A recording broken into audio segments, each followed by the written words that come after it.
welcome to another episode of the correctly named Last Week's Comics Today. This week I have a short, well, it's physically a large stack, but it's actually a short, it's a small number of comics. Quick updates before I get into that, though. Sakamoto Days Volume 10, turns out my wife didn't buy it, so I've been waiting for something that wasn't going to happen.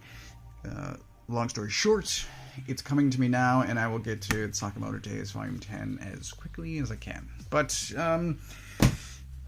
this week's books, we're going to start with Foregathered on Christmas Eve. This is somehow I did not know this existed. I go through the solicits every month when they are listed on websites, and then I go through previews once I have that in hand, and somehow I missed this completely. Mr. Berg put this in my box as something I didn't order, but that I might like, and he was absolutely right. He was correct to do so. These people I'm fans of these people. I've bought many of their books, and this is a short. It's 60-something pages. It's a hardcover, but there are caricatures of the four creators that gather in a Victorian setting to tell each other Christmas stories. They are, I'm going to say, friends, because they're constantly sniping at each other as they are eating and drinking, and it's fantastic. It's a just heartwarming read of friends bickering at each other and complaining that each other's stories are not as good as their own. It's fantastic. I want to show this real quick. A table of contents, and shock of all, there are actual page numbers. Holy cow. This should be bare minimum that publishers are doing, and yet I need to point it out because it's not. Larger publishers are not doing this. I can't understand why. I will point it out when done well. Just bare minimum is accomplished. So, back to the credits page. So Powell writes the connective tissue that ties these things together. He also writes the James Heron story. Becky does her own. Mignola does his own, and then it ends with Powell. And there are biographies at the back here. If you are unfamiliar with any of these people, you can get additional information, but they are ghost stories, they are twisted tales, and it's great. It's very enjoyable. This is perfectly timed. I hope this sort of thing continues, because I thoroughly enjoyed this, and I recommend it. I think we're both going to be surprised by what order these are in, because I don't even remember. But World's Finest 22, this is still the Kingdom stuff. Thunderman, pre-Magog stuff going on. There is Gog. This chair is oversized, but somebody comments that it seems familiar, and we find out why. We still have glorious Dan Mora art.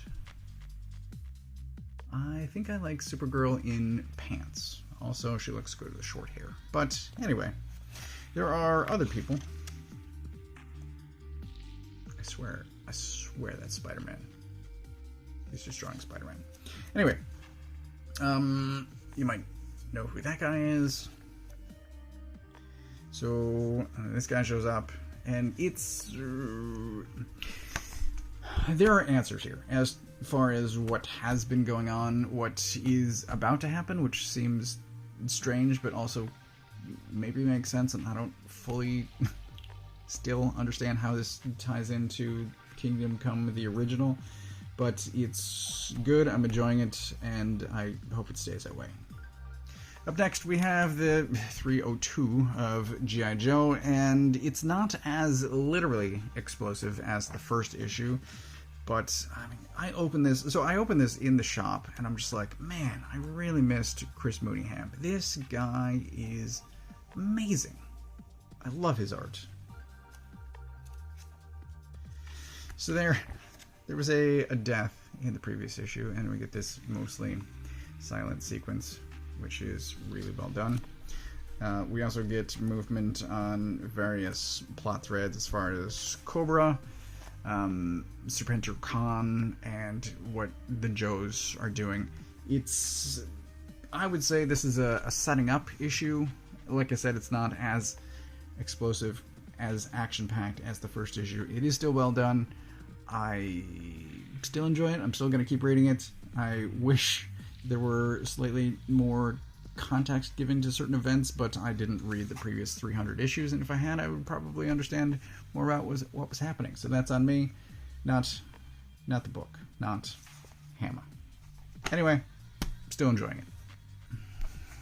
Next up is Canary issue 2, and it took me a minute to remember what was happening. I have enough trouble just on a monthly basis remembering what's happening from one issue to the next. This was almost a 2-month wait, because the first issue came out early November. This is now coming out late December. But I got there. I remembered the egg, and I remembered the weird thing in the well, and this... Let me just comment. So there are some just spectacular... look at this. Look at that. I love it. All this rock stuff reminds me of Topi art. This is, I mean, and this, I don't even know what that is. Watercolor, presumably, but oof, I love it. So Panosian doing just an incredible job on the art. Snyder is writing well, which is, I don't think, always the case, but I am very much enjoying this. It is creepy. There's something weird going on. I don't know if you saw the twisted horse skull that was here a second ago. Let me see if I can get back. Like, that is supposed to be a horse skull? Yikes. So that should be some indication of what is happening. Also, let me just show you the last page out of context. This is the out of context last page. Like, can you even tell what shapes? Ugh. Ugh. Anyway, this is great. I was kind of mixed on Barnstormers, but this is really well done. Snyder to me is still sort of hit or miss, but Panosian art, love his stuff. Rare Flavours issue 3, things happen in this sooner than I was expecting. So there is this main guy, right? And he... I don't want to spoil too much. But it starts actually in the... I don't know if it's the present or the future, depending on time. But he is trapped. This guy here is sharpening blade. He's about to be carved up, essentially. A reversal from what many suspect he is doing, has done. So, yikes. We get another recipe, we get another history lesson, and these two have sort of a falling out, which leads to that surprise that I was talking about. I thought this guy was going to learn about this guy much later in the series, and it happens here. And I can't imagine where it goes next, but I'm all in for it. I should have gotten the Lila Star. I guess it's still available. I still could do it. But I don't have the Lila Star hardcover, and I'm thinking about doing a Best of 2023, and I don't have that, and that sucks. But anyway, Rare Flavours. It's really good. It's, I believe, a 7-issue series, so it still has slightly more than halfway to go, and I can't imagine where it's going, but I am fully along for the ride, and I might wind up giving this to a friend of mine. Maybe. Some of the cultural stuff I think he'd be a fan of. Anyway, this is great. Highly recommended.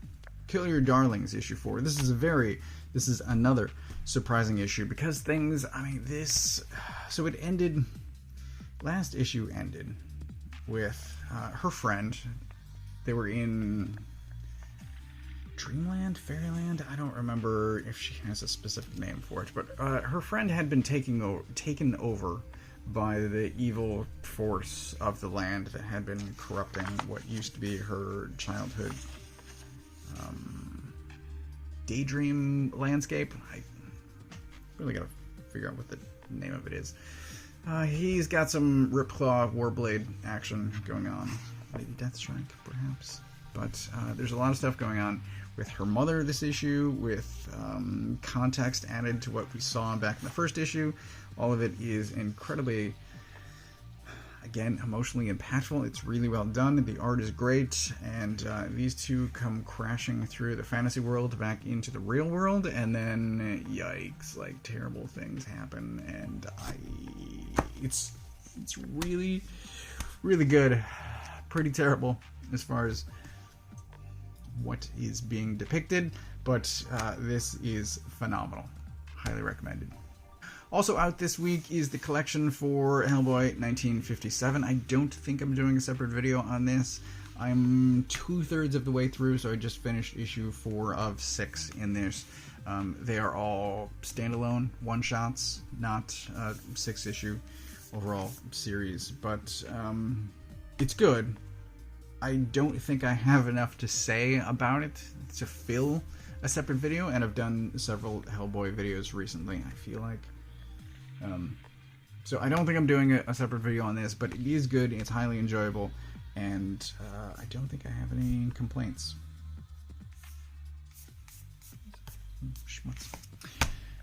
Yeah, it's great Hellboy, I'll say that. Lastly, I think, is Klaus. This is the Kickstarter massive collection. So I have the original Klaus 6-issue hardcover.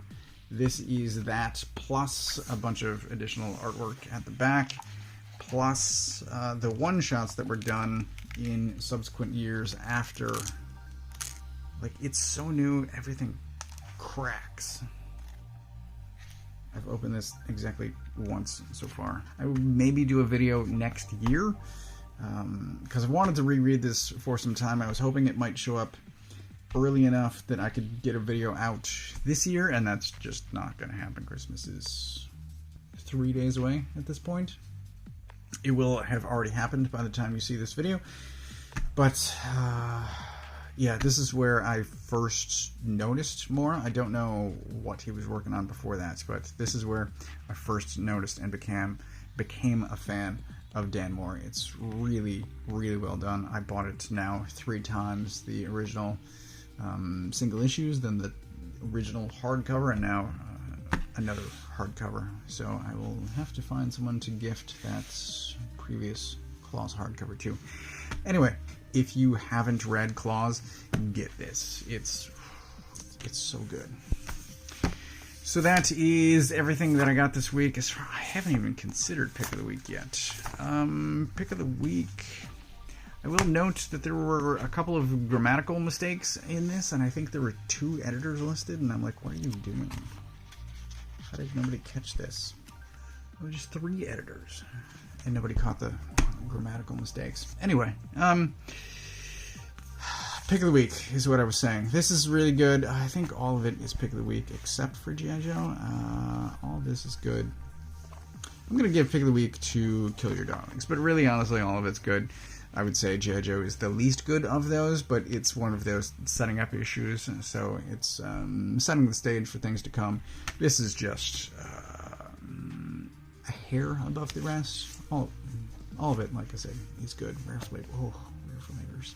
Canary. So good. Anyway, great week for comics. I think there's only 2 books that I'm getting next week, so I don't know. I'll go walking around the store. If there's anything that you recommend that I try, drop it in the comments, and I will see if the shop has it. But,